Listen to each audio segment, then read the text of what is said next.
E aí, gremistas, mais um vídeo do canal Sentiu Gremista.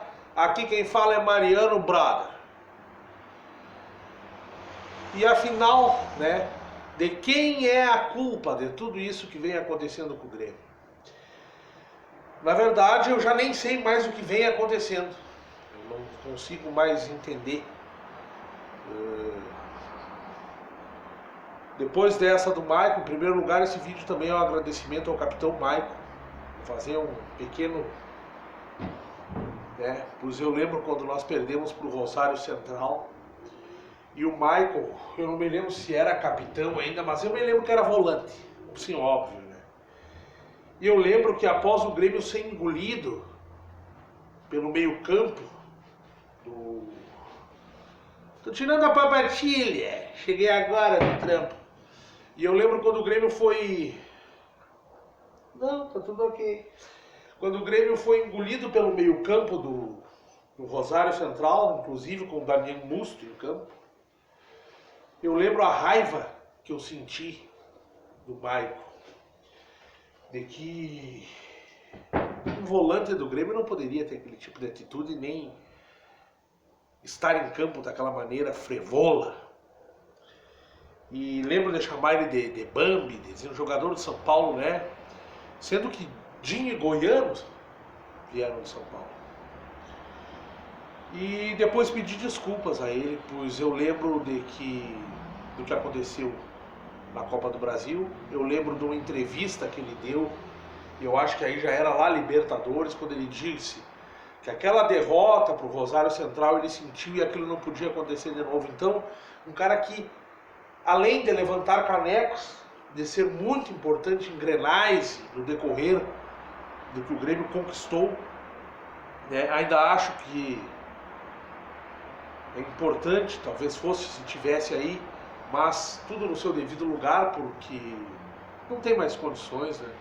A gente viu o sofrimento desse cara, doou o físico dele pelo clube onde conquistou tantos títulos. Então, muito obrigado, Michael, e até então não consigo entender direito o que aconteceu, né? Mas é um cara que realmente vestiu a camiseta do Grêmio, um ótimo jogador que teve problemas no São Paulo e quando viu era ídolo no clube, né? Eu acho que é algo que todo jogador pretende ser, não só o financeiro, né? Que não fique só nisso, porque até qualquer perna de pau, qualquer Luiz Fernando que vem do Botafogo enriquece os padrões de vida brasileiro, né?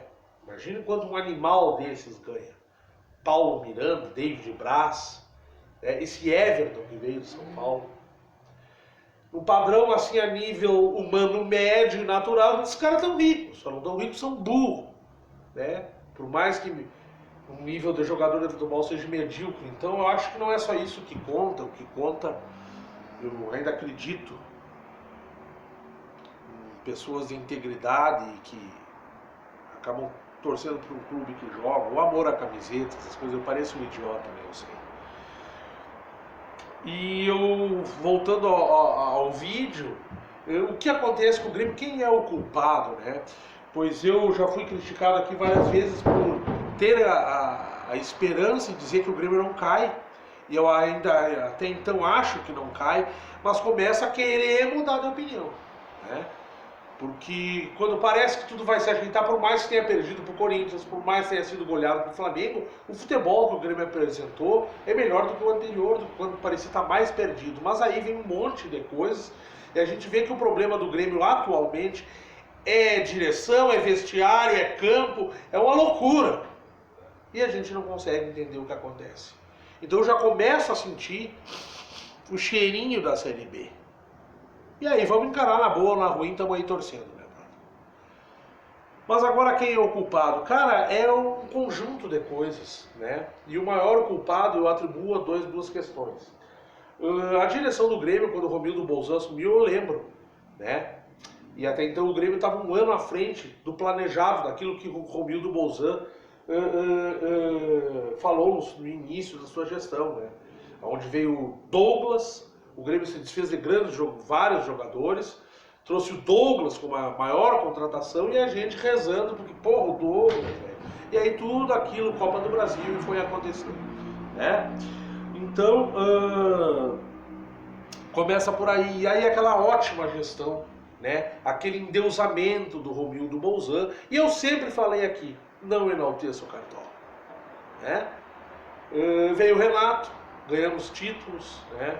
Copa do Brasil, Libertadores, a Recopa, e a partir dali o Grêmio começou a patinar e fingir para si mesmo de que ainda era um dos favoritos a qualquer campeonato que tivesse.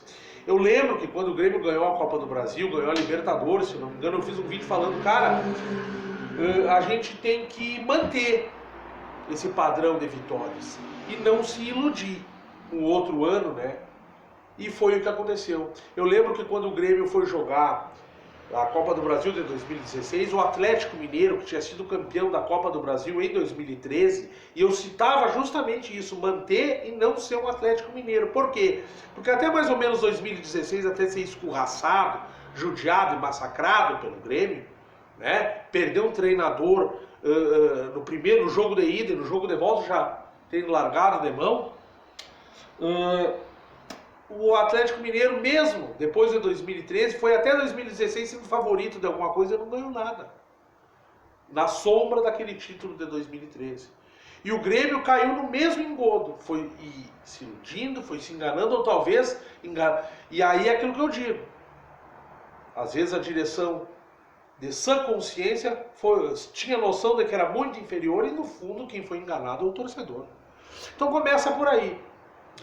Começa de 2018 para cá, o Grêmio, após a Recopa, o Grêmio vem enrolando, vem vendendo jogadores, vem substituindo por jogadores muito inferiores, contratando muito mal o jogador, né? A gente tem aquela lista daquele jornalista lá de 32 jogadores que o Grêmio trouxe ao decorrer, e quanto jogador, né? Então começa pela administração, pela direção. Para mim sempre é a direção. Renato errou várias vezes, insistiu com o André. Teve um momento que o André estava numa situação de tipo, putz, esse cara não pode mais nem fardar. Se criou uma situação psicológica e lá um dia entra o André parecendo um deboche ao torcedor, né? Então, Renato tem sua parcela de culpa, óbvio que tem. E eu sou um cara que eu digo, o Renato é meu ídolo, é do meu clube. Não acho que tem que derrubar a estátua. Acho que a estátua tem que estar lá mesmo. O cara deu um mundial para nós como uma estrela. Representa Everaldo, como Lara tá no hino. Porra, velho. Já disse aqui, na minha opinião, quem não gosta do Renato não é gremista. Quem não entende a fanfarronice do Renato não é gremista, cara. O cara que nos deu o Mundial, velho.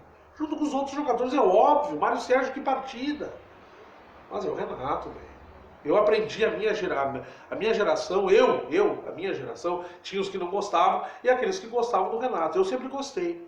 Um cara de polêmica que sempre tirou onda descolorado e pra mim é o que tá valendo, velho. Sacou? Um cara que foi campeão da Libertadores como jogador, campeão do mundo, campeão da Libertadores como treinador. Então, cara, né? Mas a minha maior... e outra, Renato, no decorrer do que teve aí de 2018 para cá, pediu contratação e vinha bem abaixo do que ele queria, né? Se for ver... cara, para mim tudo passa pela direção, pela saída de homens em vestiário, a perpetuação de Romildo no poder, né? Quando ele aumentou, mexeram lá no regulamento, não entendo essas politicagens, e continuou como presidente. Eu acho que tudo tem um final de ciclo, e é isso que a gente deveria encarar. O Renato foi um final de ciclo, né? E amanhã depois, daqui a pouco, tá aí, de novo. Então, vai pela direção e o principal, né? A pandemia. Porque eu faço um jogo que se o torcedor tivesse no estádio, muita coisa não aconteceria. Porque estão judiando o torcedor do Grêmio. Estão tirando o torcedor do Grêmio para palhaço. Essa direção é omissa, é sem vergonha, e o final de ciclo já passou lá em 2018. É isso aí, Dale Grêmio, direção e pandemia. A falta da torcida em campo para meter a boca no trombone. Tá na hora da torcida começar a se mexer, porque eu já começo a mudar de opinião e enxergo a Série B. Até rimou a palhaçada.